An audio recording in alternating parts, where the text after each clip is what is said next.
Nous avons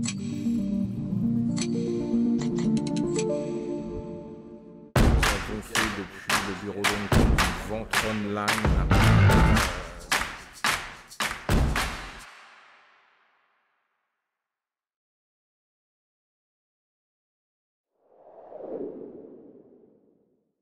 Je me suis orienté sur le choix d'un objet tout à fait particulier qui est en fait, donc comme on peut le voir, quelque chose d'assez mystérieux. C'est donc un couteau fabriqué très vraisemblablement Allemagne du Sud entre 1620 et 1650.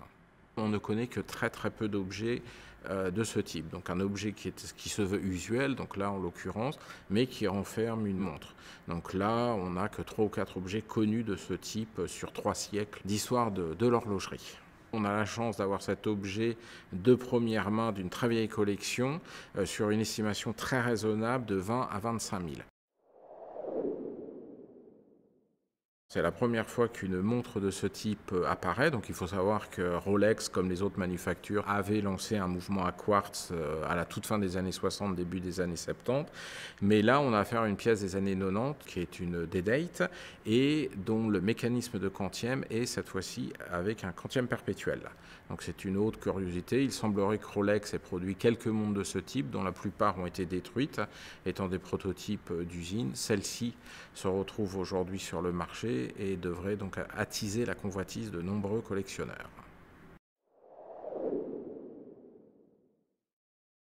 C'est une montre de poche avec calendrier à guichet, donc avec un design, un cadran excentré et un design tout à fait intéressant des années 1930 qui préfigure les montres, disons, de série réalisées par Patek dans les années 50-60 avec le quantième perpétuel en ligne. Donc là, on a affaire à une pièce réalisée dans les années 30 dont on ne connaît, d'après les livres d'établissement de chez Patek Philippe, que 8 exemplaires. À ce jour, seuls 4 exemplaires sont réapparus sur le marché.